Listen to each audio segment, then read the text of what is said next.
Saya nak potong step saya punya dah tak ada. Saya punya dah tak ada. Tak hidup tu. Mana? Bismillah.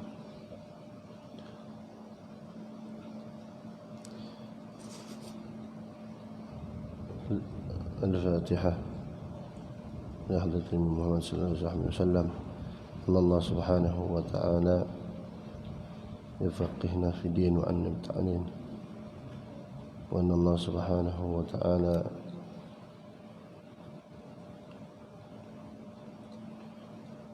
يرزقنا حقيقة المحبة إلى الله سبحانه وتعالى حقيقة المحبة إلى رسول الله صلى الله عليه وسلم والاتباع إلى النبي صلى الله عليه وسلم وعلى ما نوى مشايخنا وعلى من الحبيب عمر بن محمد بن سالم الحبيب أبو بكر بن العدني والحبيب أحمد بن حسين عيدين وعلى من صاحب الكتاب الشيخ بالكفر بن إسماعيل وعلى نية كلها وإلى حضرة النبي محمد صلى الله عليه وسلم سر الفاتحة. بسم الله الرحمن الرحيم.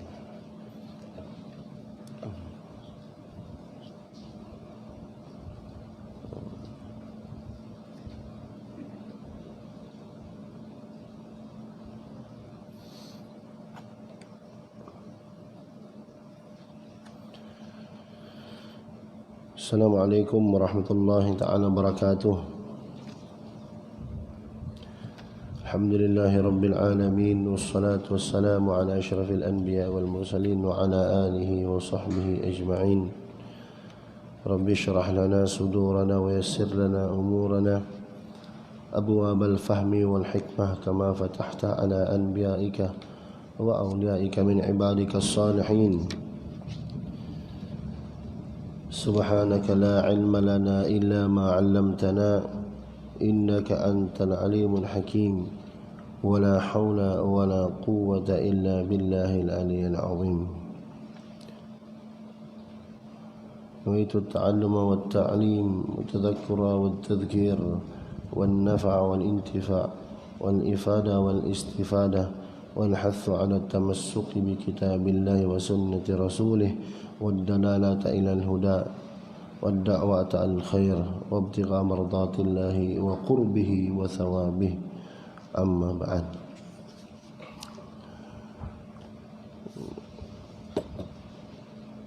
Syahr al-Mubarakah, kalau orang Arab ataupun para ulama, salah satu bulan kerajaan mereka ini itu bulan Rabiul Anwar, bulan Rabiul Awal. Jadi saya mengucapkan kepada seluruh jemaah, yaitu Syahrul Mubarak, bulan yang penuh keberkatan. Mudah-mudahan dengan bulan kelahiran Nabi Muhammad sallallahu alaihi wasallam ini menjadi sebab Allah Subhanahu wa taala tambahkan lagi kedekatan kita kepada Allah Subhanahu wa taala,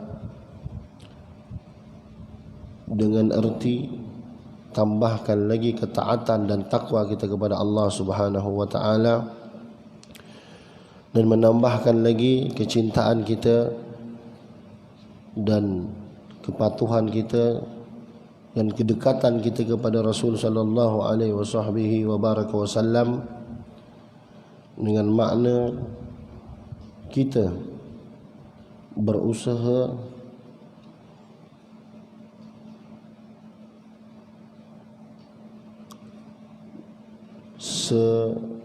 sedaya yang mungkin ataupun berusaha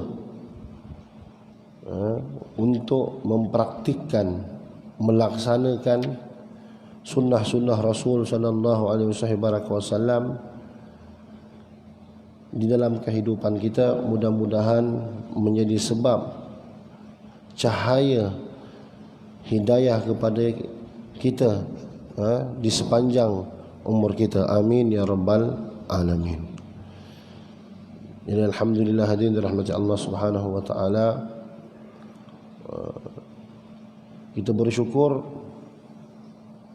Allah Subhanahu wa taala panjangkan umur kita saat ini, bahkan hari ini dan tahun ini kita sempat lagi bertemu di dalam bulan Rabiul Awal, bulan kelahirannya baginda Nabi Muhammad sallallahu alaihi wasallam. Kelahiran baginda Nabi Muhammad sallallahu alaihi wasallam ini kelahiran yang sudah diketahui oleh seluruh makhluk Allah Subhanahu wa taala. Sama ada sebelum kelahirannya baginda sallallahu alaihi wasallam ataupun selepas. Bahkan selepas kewafatan Nabi Muhammad SAW, perkara maulid ataupun perkara berkaitan kelahiran baginda Nabi Muhammad sallallahu alaihi wasallam ini sudah diketahui. Bahkan orang golongan yang membenci Nabi pun, sebahagian daripada mereka ini mengenali pribadi baginda Nabi Muhammad sallallahu alaihi wasallam itu melebihi kita sendiri, khususnya di kalangan orang-orang yang mengkaji, mencari-cari kelemahan orang Islam. Tetapi sebahagian besar sebahagian dari mereka menolak Nabi Muhammad SAW ini, menafikan kemuliaan Rasul sallallahu alaihi wasallam ini, bukan kerana mereka tidak melihat kebenaran seperti mana yang dinyatakan oleh Syekh Sa'id Ramadan Al-Bauti. Mereka menolak, menafikan Nabi SAW ini kerana sifat kesombongan mereka kepada Rasul sallallahu alaihi wasallam, dan mengada-adakan alasan yang nyata pada diri baginda Nabi Muhammad sallallahu alaihi wasallam. Dan mereka ini mengenal Rasulullah SAW, golongan sebahagian orang-orang ini mengenal Nabi SAW melebihi keluarga mereka sendiri. Ya'rifunahu kama ya'rifu abna'ahu, ya'rifunahu kama ya'rifuna abna'ahu, yaitu mereka ini orang-orang Yahudi lebih mengenali ataupun kenal Rasulullah SAW ini seperti mana anak mereka. Maknanya bertahun-tahun sebelum kelahiran Nabi Muhammad SAW, mereka ini dah kenal sifat dan pribadi baginda sallallahu alaihi wasallam. Dan dengan tanda tersebut, dengan sifat tersebut, sebenarnya mereka sudah beriman, dan mereka sudah mengetahui Rasulullah SAW ini pribadi macam mana. Cuma mereka tak tahu baginda SAW ini dibangkitkan daripada bangsa apa. Itu sahaja. Sehingga kan mereka ini begitu membanggakan Nabi Muhammad sallallahu alaihi wasallam walaupun belum lahir. Sejak Nabi Adam alaihi salam. Jadi tidak hairanlah kita orang Melayu bukan first time ataupun kita mengada-ngadakan ibadah di dalam perkara maulid ini. Maulid ini menyambut kelahiran Rasulullah SAW. Kalau orang bersyukur atas kelahiran anaknya, lebih-lebih lagi kita bersyukur atas kelahiran Nabi Muhammad sallallahu alaihi wasallam, yang mana kebahagiaan kita di bawah syafaatnya Rasul sallallahu alaihi wasallam, yang mana agama kita ini di bawah bimbingan dan ajaran baginda sallallahu alaihi wasallam. Kita tak kenal solat melainkan apa yang diajarkan Nabi sallam. Kita tak kenal puasa melainkan apa yang diajarkan Nabi Muhammad sallallahu alaihi wasallam. Dan bahkan seluruh ibadah, bahkan segala kebaikan, la ya'rifu illa Nabi Muhammad sallallahu alaihi wasallam. Kebaikan ataupun perkara baik yang ma'ruf di kalangan manusia itu memang ada, tetapi kebaikan yang membawa kita perkara itu menjadi ibadah, bahkan ada hubungannya dengan Allah Subhanahu wa taala, ini Rasul sallallahu alaihi wasallam yang mengajarkan. Semua perkara, bahkan sekecil-kecil perkara pun menjadi ibadah kepada Allah Subhanahu wa taala dengan sebab kita mengikuti Rasul sallallahu alaihi wasallam. Bahkan Rasul sallallahu alaihi wasallam ini menjadi sebab orang yang tak kenal Islam ini, apabila dia mengenali Rasul sallallahu alaihi wasallam ini, mereka kagum. Sebab apa? Masuk bilik air pun ada pahala. Masuk bilik air pun ada adab. Dan adab dia ni bukan sebab hubungan di antara manusia, semata-mata nak menjaga kebersihan supaya orang lain masuk tu bersih, ataupun kita jaga adab masuk bilik air bukan sebab ada hubungannya semata-mata dengan kita sekeliling kita, tetapi sebab ada hubungannya dengan Allah Subhanahu wa taala. Sebab kita ini hamba Allah Subhanahu wa taala. Sehingga Nabi sallam itu berpesan, la tahtahiranna minal ma'rufi syai'an walau an talqa akhaka bi wajhin taliq. Janganlah engkau memperkecilkan suatu perkara yang baik itu walaupun dia kecil. Di mata masyarakat ini benda kecil, benda biasa, tapi dia baik. Walau antalqa akhaka bi wajhin taliq, walaupun hanya sekadar engkau bila bertemu dengan sahabatmu engkau hanya senyum, perkara ini baik, dan perkara ini jangan dipandang remeh temeh. Sebab apa?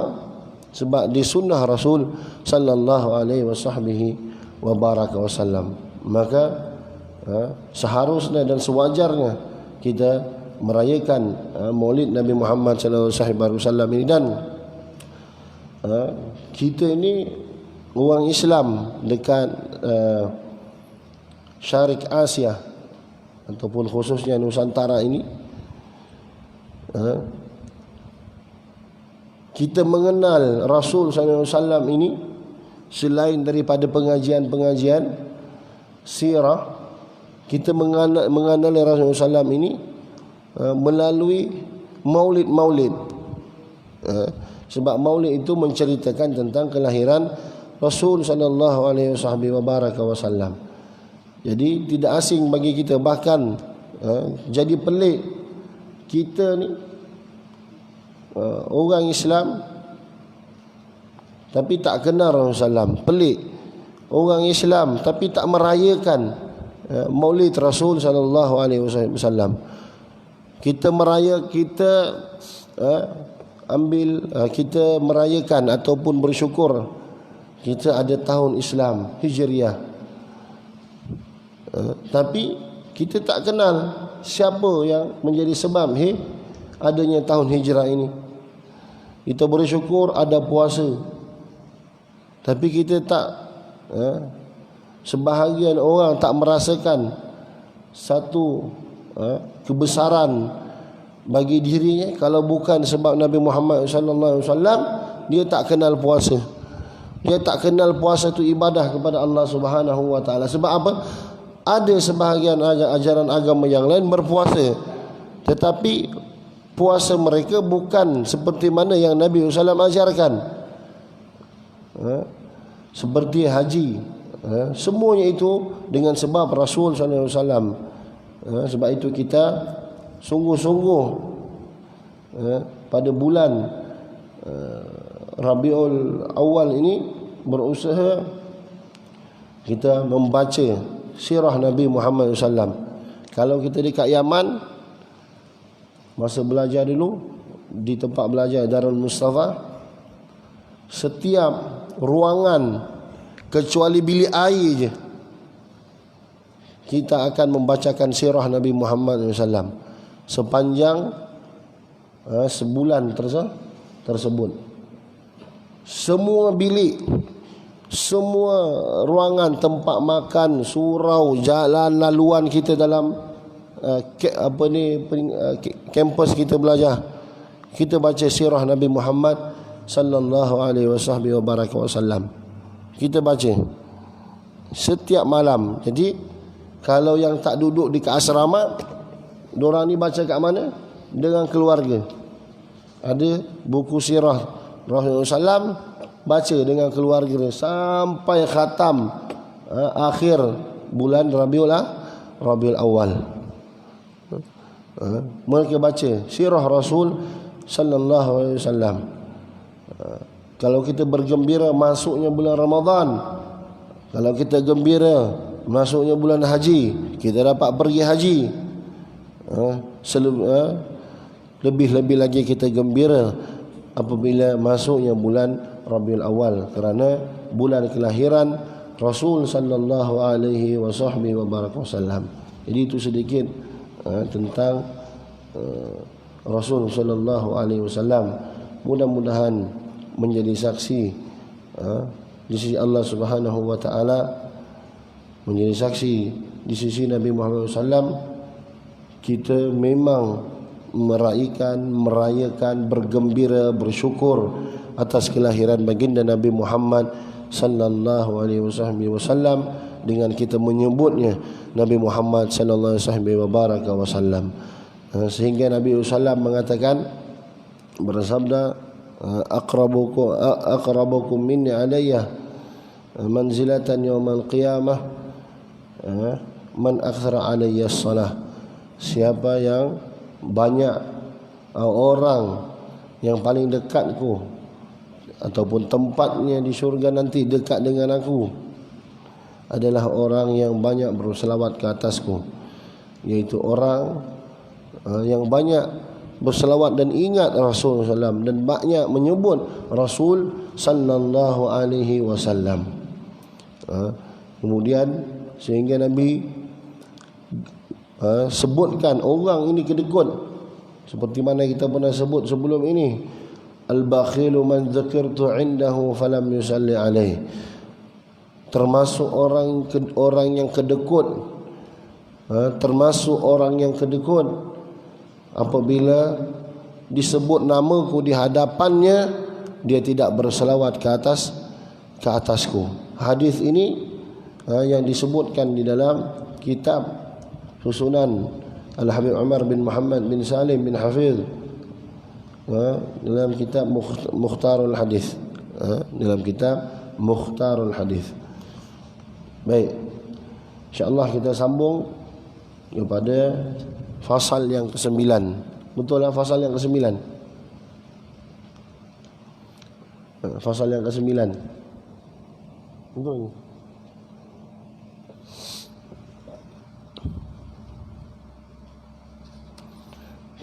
Yang fasal ke-8, permulaan mengenal keagungan Allah Subhanahu wa taala.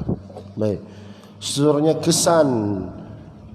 Qala musannif rahimahullah wa nafa'na bihi wa bi'ulumihi fid dharain insyaallah taala. Kesan mengenal keagungan Allah Subhanahu wa taala kepada muslim,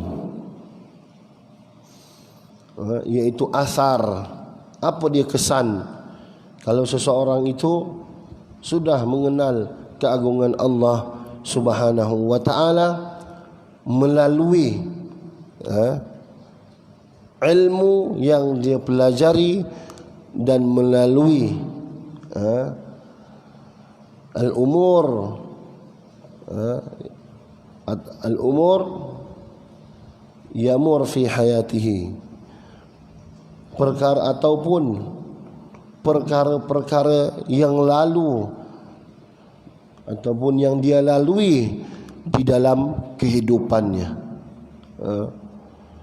Jadi dua perkara ini, dia mengenal keagungan Allah Subhanahu wa taala dengan dia belajar, dan satu lagi dengan apa yang dia lalui di dalam kehidupannya.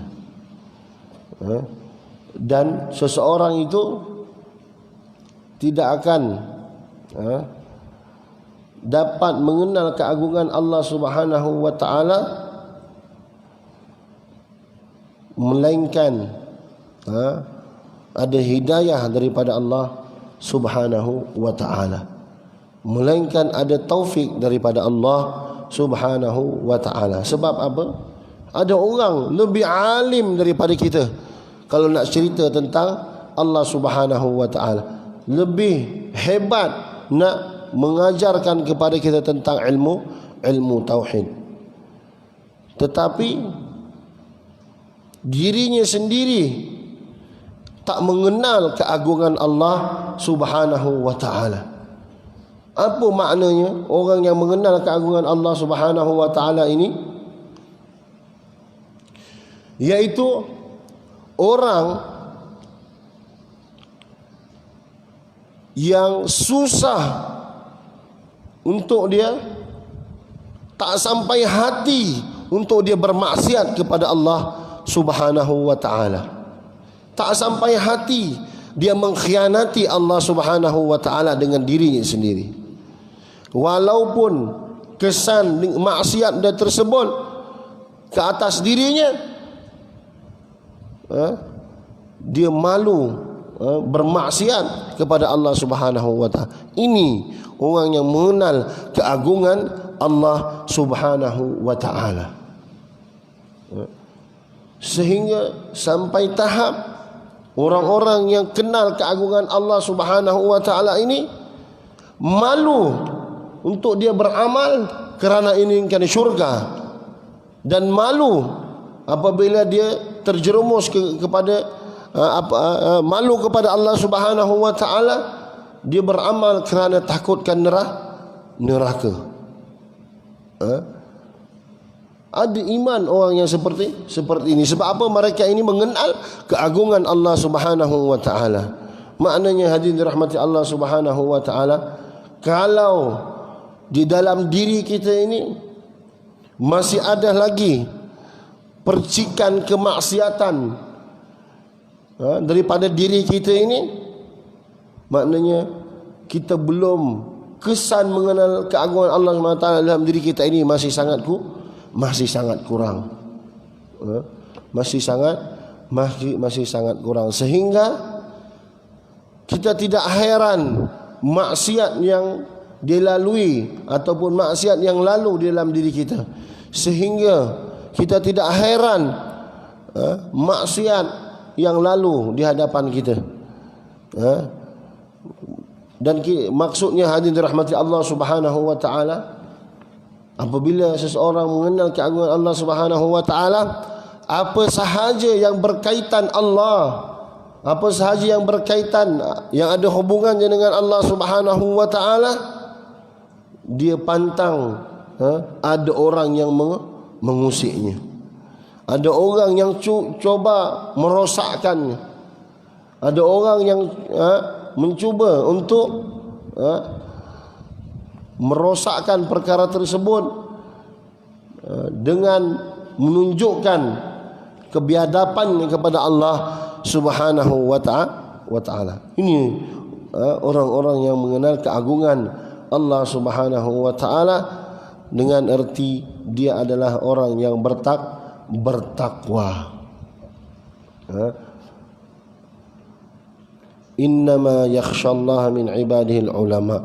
Sesungguhnya yang takut di kalangan hamba-hambaku ini adalah para ulama. Maknanya ulama yang hakiki, yang muttaqin, yang bertakwa kepada Allah Subhanahu wa taala. wa ma akramukum indallahi atqakum. Tidak ada orang yang paling mulia di sisi kamu itu melainkan adalah orang yang paling bertakwa di sisi Allah Subhanahu wa taala. In nuzula rahmatan lillahi 'alaik allati laha abwabu katsirah sababun lirahati qalbika wa sukunihi lianna minhu arafta anna Allah azza wa jalla yujibuka wa yasma'uka wa bihadhihi al-ijaba sya'arta bil qarbi wal ma'iyyah. Qala Allah azza wa jalla wa idza sa'alaka 'ibadi 'anni fa inni qarib ajibu da'watad da'i idza da'an fashkurillah azza wa jalla walzim at-taqwa wal adab fi kulli waqtin wa makan fa inna syukra sababun lidawamin ni'mati waz ziyadah. Sesungguhnya turunnya rahmat Allah Subhanahu wa ta'ala ke atas dirimu, yang mana rahmat itu pula mempunyai pintu-pintu yang tersangat banyak, adalah sebab yang akan membawa kelapangan kepada hatimu. Maknanya hadir rahmat Allah Subhanahu wa ta'ala, rahmat Allah Subhanahu wa ta'ala ini menjadi sebab ketenangan di dalam diri kita. Sebab itu kalau orang yang mendapat rahmat Allah Subhanahu wa ta'ala, mudah untuk dia beribadah kepada Allah Subhanahu wa ta'ala. Kehidupannya mudah, urusannya mudah, sehingga rahmat inilah yang menjadi sebab seseorang itu masuk ke syurga Allah Subhanahu wa ta'ala. Sebab itu sebahagian ulama sentiasa berdoa agar dirahmati oleh Allah Subhanahu wa ta'ala. Dan kita pun kalau kita menyebut orang yang dah telah wafat, kita akan menyebutnya dengan rahimahullah, dengan harapan mudah-mudahan Allah memberikan dia rahmat. Sebab apa rahmat ini? Sebab untuk kita masuk ke syurga Allah Subhanahu wa ta'ala. Sehingga pernah disebutkan seseorang abid yang beribadah kepada Allah Subhanahu wa ta'ala sepanjang 500 tahun, orang yang patuh dan taat kepada Allah Subhanahu wa ta'ala, apabila dia ingin dimasukkan syurga Allah Subhanahu wa ta'ala, Allah menyebutkan kepada para malaikat, wahai para malaikat, masukkanlah hambaku ini dengan sebab rahmatku. Seorang abid tersebut hairan, lalu mengatakan, malaikat, kenapa aku perlu masuk ke dalam syurga dengan rahmat Allah? Aku nak masuk ke dalam syurga dengan sebab amalanku. Sebab apa? Jika kita lihat amalan-amalan ini ada pahalanya tertentu. Jadi logiklah kita ni kalau diminta satu perkara, apabila ada ganjaran, mungkin logiknya kita berfikir, oh banyak ni 500 tahun kan, ataupun kita dah bekerja lama, tawaran daripada bos kita, kalau kau buat kerja sekian kau dapat sekian, maknanya banyaklah kita kumpul. Itu logiknya lah, mantiknya. Jadi dia ingatkan macam tu kehidupan dia di akhirat. Akhirnya Allah nak tunjukkan kepada dia, memang kita ini, manusia ini, dahagakan rahmat Allah Subhanahu wa ta'ala. Apa yang berlaku?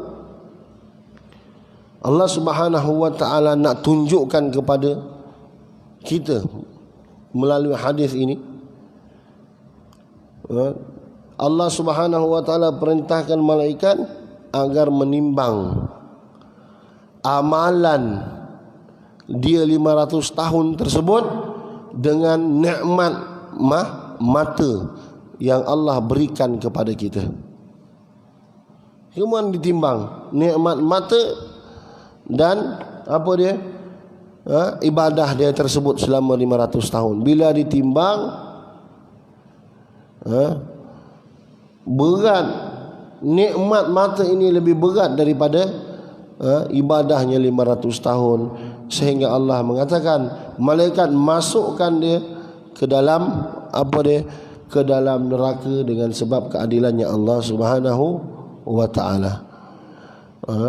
Disebutkan setelah itu barulah dia sedar, sehingga dia merayu di sisi Allah Subhanahu wa taala, menyerah diri kepada Allah. Ya Allah, masukkanlah aku ke dalam syurga dengan sebab rahmat-Mu.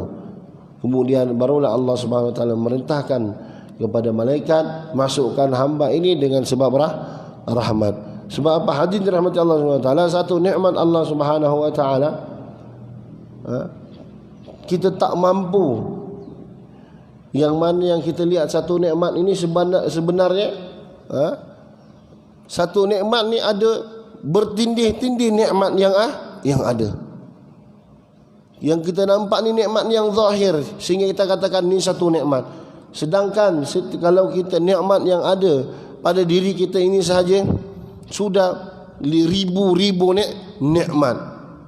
Sebab itu Allah Subhanahu wa taala sendiri menyatakan, wa in ta'udu ni'matallahi la tuhsuha. Jika kamu ingin menghitung nikmat Allah, kamu tidak akan mampu untuk menghitungnya.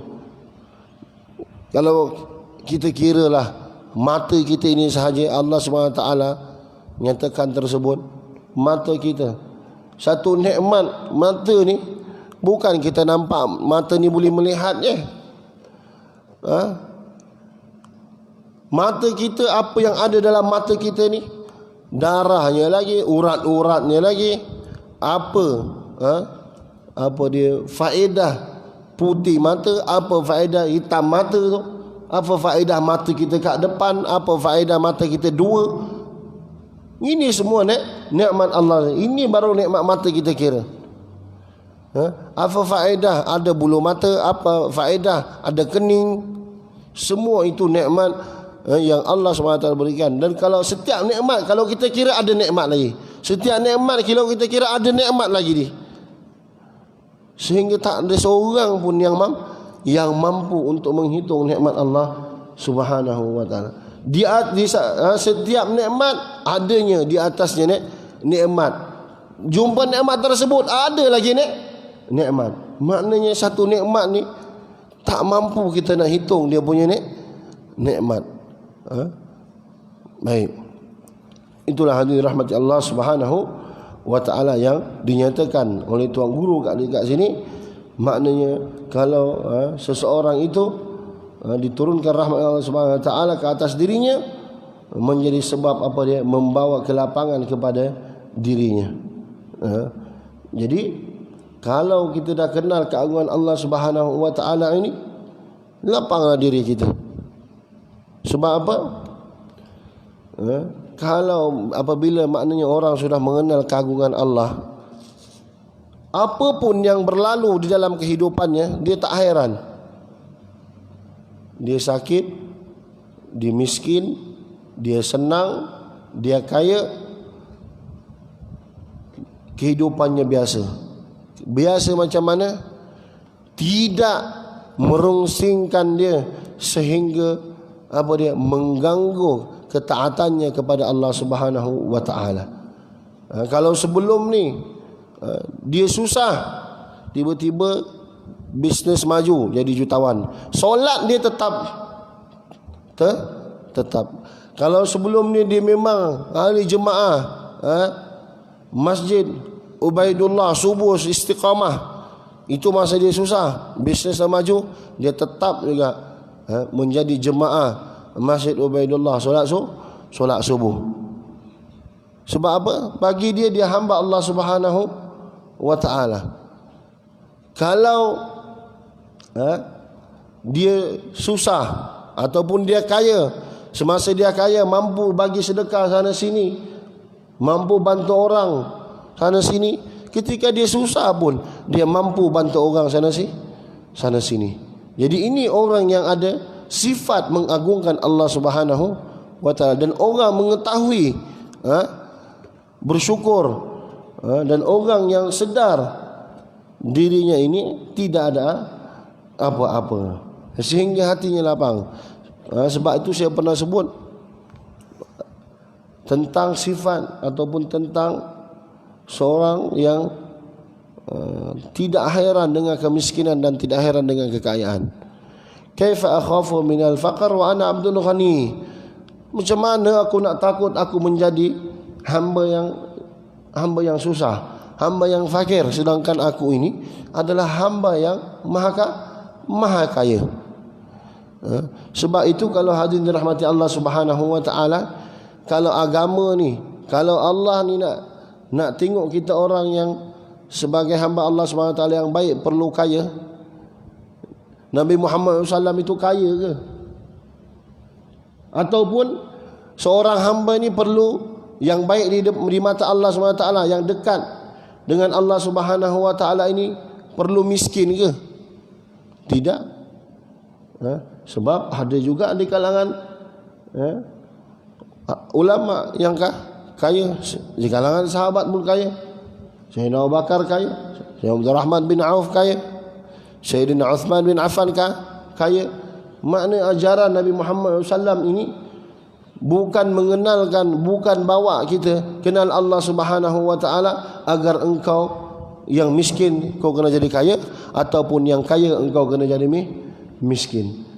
Nabi SAW mengajarkan kita bagaimana kita mengagungkan Allah Subhanahu wa taala dengan istiqamah mentaati Allah Subhanahu wa taala.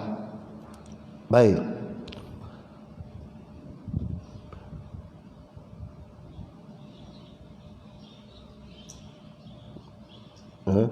Adalah sebab yang akan membawa kelapangan kepada hatimu dan ketenangannya. Lantaran dari turunnya rahmat itu, engkau benar-benar telah mengetahui bahawa Allah Azza wa Jalla telah menjawab panggilanmu dan mendengar permohonanmu selama ini. Dan itu memang ulama Allah Subhanahu wa taala ini disebutkan aqrab min hablin warid. Aqrabu min hablil warid, yang paling dekat, lebih dekat, paling dekat daripada urat tengkuk kita, Allah Subhanahu wa taala. Dengan makna kita di sisi Allah Subhanahu wa taala, di dalam pengetahuan Allah kepada diri kita, di dalam kita ini di bawah pentadbiran Allah Subhanahu wa taala, tidak ada satu ruang pun ataupun tidak ada sedikit pun yang Allah Subhanahu wa taala tak ingat tentang kita. Tidak ada satu ruang pun yang Allah Subhanahu wa taala terlupa kepada kita. Sebab itu Allah Subhanahu wa taala la ta'khudhuhu sinatu wala naum. Allah Subhanahu wa taala ini tak ada sifat mengantuk. Sinatu itu mengantuk. Kalau dah kata mengantuk, tak ada tidur pun lagi, tak ada. Ini hebat Allah Subhanahu wa taala. Allah Subhanahu wa taala aqrab min hablin warid, lebih dekat daripada urat tengkuk kita. Maknanya tentang diri kita ini semuanya tersingkap di hadapan Allah Subhanahu wa taala. Sebab itu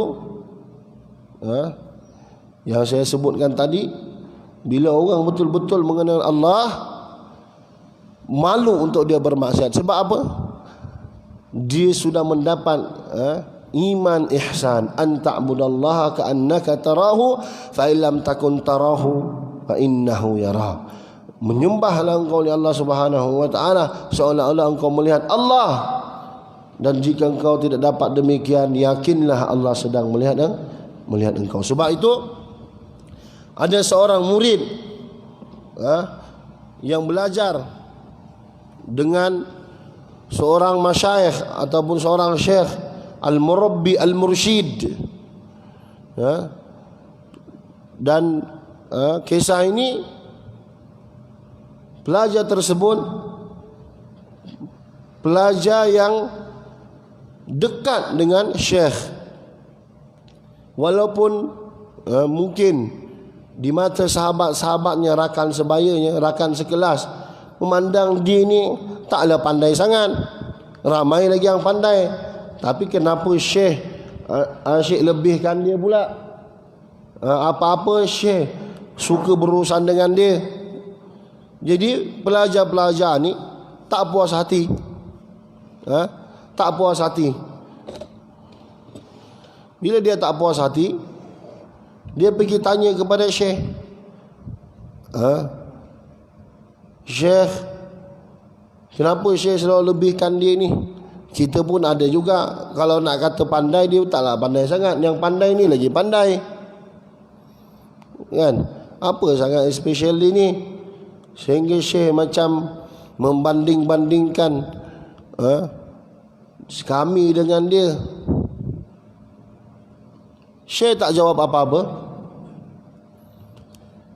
Syekh tersebut tak jawab. Cuma syekh kata, tak apalah, saya nak kamu semua, termasuklah pelajar yang tadi syekh sayang ni, besok sebelum kamu sampai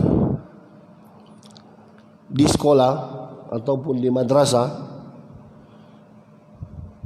kamu bawa ayam yang dah siap disembelih. Bawa yang dah siap sembelih. Tapi dengan syarat, la yarakum ahadum minan nas, ataupun la yarakum ahadan. La yarakum ahad. Dengan syarat tidak ada sesiapa pun yang melihat kamu. Jadi pelajar-pelajar ni, ini perkara biasa, simple, bukannya susah, kan? Senang. Semua yang orang-orang ni adalah syekh bagi macam ni pun bukannya susah sangat, senang. Jadi besoknya tu, sebelum dorang sampai madrasah, masing-masing pergi cari tempat tersembunyi untuk sembelih ayam tersebut. Contoh kita letakkan 30 orang satu kelas tu. 29 orang ni datang,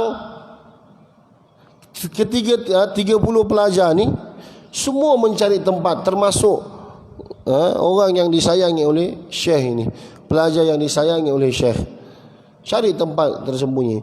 Tetapi bila dibawa di hadapan syekh, 29 orang ini siap sembelih ayam doang, kecuali seorang ni yang pelajar ini, dia ni je tak sembelih.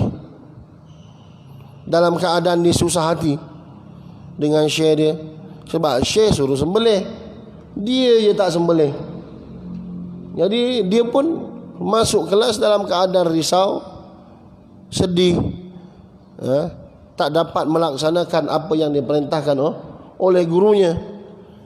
Yang 29 lagi, apa yang dia buat? Bangga dan bersyukur.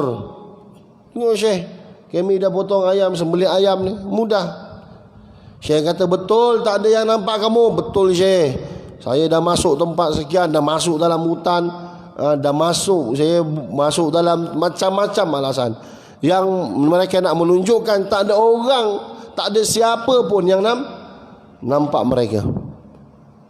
Kemudian ditanya, selepas saya tanya kepada 29 orang tadi, masing-masing kata memang tak ada siapa yang nampak.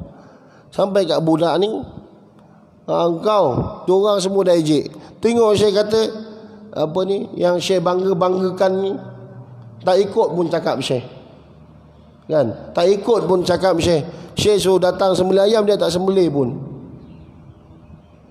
Kemudian Syekh tanya, engkau, apa engkau tak sembelih?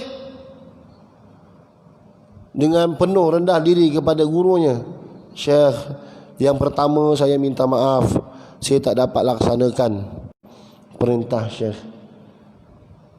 Dan yang kedua, sebab saya tak boleh buat, Syekh dah letakkan syarat.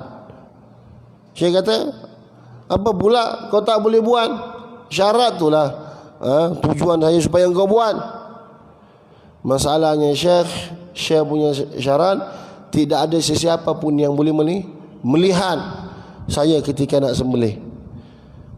Masalahnya saya tak boleh, saya tak jumpa ruang ataupun tempat yang mana saya ini tidak diperhatikan oleh Allah Subhanahu wa ta'ala. Menjadi sebab saya tak mampu nak sembelih ayam ini dan tak mampu nak ikut apa yang Syekh syaratkan kepada saya. Sebab apa? Tak ada satu tempat yang saya rasa saya ini tidak diperhatikan oleh Allah Subhanahu wa ta'ala. Barulah yang tadi kawan-kawan dia tadi seronok mengejek dia, mengutuk dia, semuanya senyap membisu. Baru sedar. Dan itulah jawapan Syekh kepada dia. Sebab apa budak ni istimewa? Sebab dia mengenal keagungan Allah Subhanahu wa ta'ala.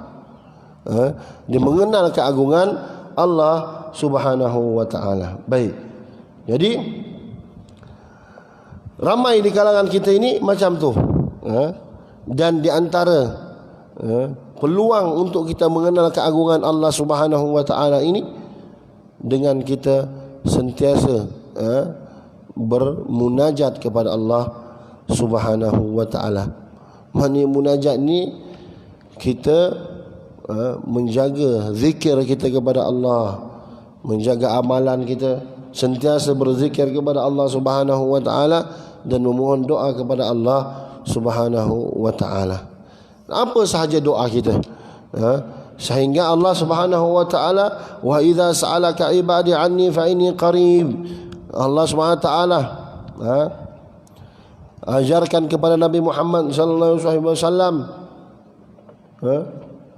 kalau ada orang yang tanya tentang Allah Subhanahu wa ta'ala, Allah Subhanahu wa ta'ala ajarkan ke Nabi Muhammad sallam, cakap dengan orang, aku ni dekat. Ajibu da'watad da'i idza da'a. Dan Allah Subhanahu wa ta'ala berfirman, apa dia? Aku mengkabulkan permohonan orang yang berdoa apabila ia berdoa kepadaku. Maknanya hadirin dirahmati Allah Subhanahu wa ta'ala, doa kita ni sentiasa didengari oleh Allah Subhanahu wa ta'ala. Cuma kita kena ada iman, satu iman. Dan ini adalah dasar daripada keimanan kita. Beriman dengan qada dan qadar Allah Subhanahu wa ta'ala. Dan beriman, anta turid, Allah yurid, fallahu yaf'al ma yurid. Engkau ingin, engkau berkehendak, engkau nak, dan Allah pun nak. Maka yakinlah, ketahuilah, fallahu yaf'al ma yurid, Allah akan lakukan, laksanakan apa yang diingini oleh Allah Subhanahu wa ta'ala. Jadi di samping kita berdoa, kemudian kita berusaha, kemudian kita bertawakal, dan atas pada tawakal itu apa dia? Beriman dengan qada dan qadar Allah Subhanahu wa ta'ala. Beriman dengan apa yang Allah kehendaki kepada kita. Sebab apa? Usaha kita, doa kita tidak menentukan apa yang kita inginkan, dan tidak menjaminkan kita akan dapat.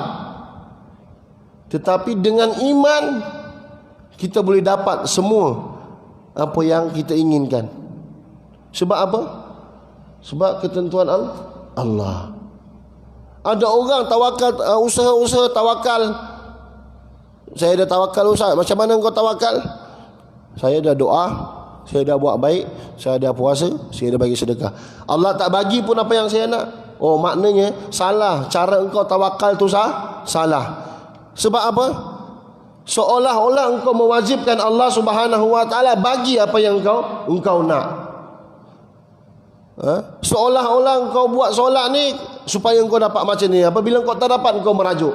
Oh, salah.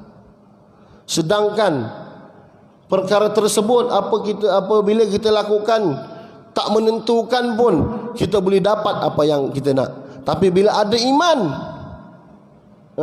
semua dia dapat. Sebab apa? Kullu minal habibil khair. Semua yang datang daripada kekasih itu adalah baik. Maknanya semua yang datang daripada Allah Subhanahu wa taala itu baik. Sebab apa? Sebab itu kita kena beriman, kuatkan iman kita tentang qada dan qadar Allah Subhanahu wa taala, sama ada baik ataupun buruk. Sebab apa? Semuanya datang daripada Allah. Sebab maknanya kalau datang daripada Allah semuanya baik. Dan benda itu terbukti dalam kehidupan kita. Ada orang sama-sama jual nasi lemak. Yang ni jual nasi lemak tapi dah ada banglo. Yang ni jual nasi lemak, alhamdulillah dulu guna kemah, cuma sekarang ada beza sikit dalam kedai. Itu je. Nasi lemak juga. Tapi nak bagi tahu apa? Qada dan ketentuan Allah Subhanahu wa taala. Adakah dia ada rumah banglo lebih mulia dengan orang yang hanya ada warung? Tak menunjukkan penilaian kemuliaan itu dekat situ. Bahkan kemungkinan yang ada warung lebih mulia, lebih hebat, lebih baik daripada yang ada banglo banyak cawangan. Sebab apa? Yang ni sentiasa bersyukur dan yakin rezeki itu milik Allah. Yang tadi yang kaya tersebut, dia merasakan itu adalah hasil usahanya semata-mata, sehingga dia lupa itu adalah rezeki yang Allah SWT tetapkan kepada dia. Jadi kalau orang yang ada iman, dia berdoa kepada Allah Subhanahu wa taala, dia tawakal kepada Allah Subhanahu wa taala, dan dia yakin dengan ketentuan Allah, dia tak heran, dia tak susah. Sebab apa? Ini ketentuan Allah Subhanahu wa taala. Sebab ada orang musim-musim Covid ni, Ustaz, saya dah solat. Ustaz kata kalau solat Allah selesaikan masalah. Tak selesai pun masalah saya. Memang kalau yang selesaikan masalah kita tak akan selesai. Tapi Allah lah yang akan selesaikan masalah kita. Sebab apa? Cara kita tu yakin tu salah. Cara kita tawakal tu salah. Sepatutnya apabila kita usaha, bila kita tawakal, kemudian kita dah doa, sepatutnya bertambah iman kita. Tetapi bila las-las diuji, tak dapat apa yang dia nak, makin jauh dia di sisi Allah Subhanahu wa taala. Sebab apa? Dia kurang beriman dengan qada dan qadar Allah Subhanahu wa taala. Jadi kita kena ingat, bila ada tawakal, kena letak lagi di atas dia beriman kepada qada dan qadar Allah Subhanahu wa taala, sama ada baik ataupun buruk. Jadi kita berdoa kepada Allah Subhanahu wa taala, tapi jangan pernah meletakkan doa kita tersebut bila Allah perintah, maknanya Allah wajib bagi apa yang kita nak. Maknanya cara kita salah. Sekarang ni bila buat macam tu, kita seolah-olah bermuamalah dengan makhluk. Sedangkan Allah Subhanahu wa taala ini bukanlah manusia seperti mana kita bermuamalah dengan manusia. Kalau aku buat macam ni, kau kena bagi aku macam ni. Seolah-olah kita buat negotiation dengan Allah Subhanahu wa taala. Seolah-olah kita menganggap Allah ni kalau tak bagi, hilang keyakinan kita. Yang sebelumnya kita usaha, kita berdoa, yakin, ada keyakinan berdoa ni Allah bagi, ada keyakinan usaha ni Allah bagi, ada keyakinan tawakal ni Allah bagi. Tapi kena letak lagi keyakinan baik dan buruk itu hak Allah Subhanahu wa taala. Baik.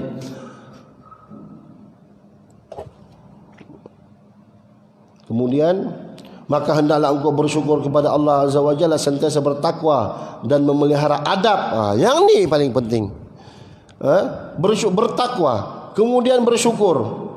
Bersyukur, kemudian bertakwa. Bersyukur ni segala nikmat yang Allah bagi kepada kita.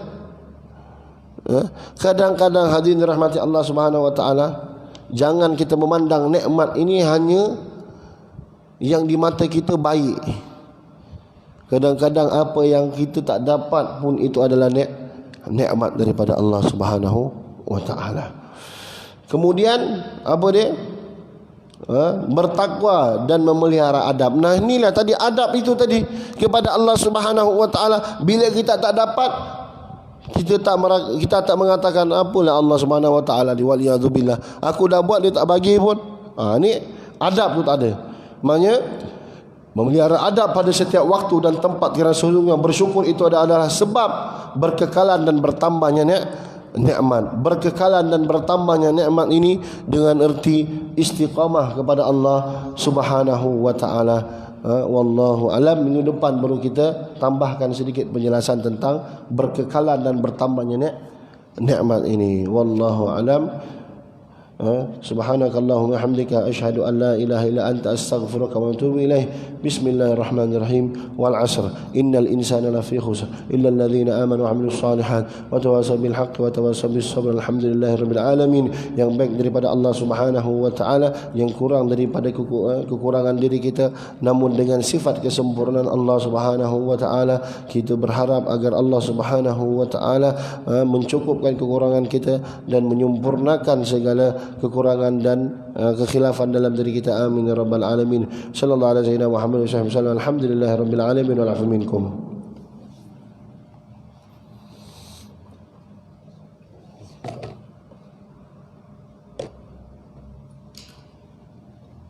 Terima kasih ya.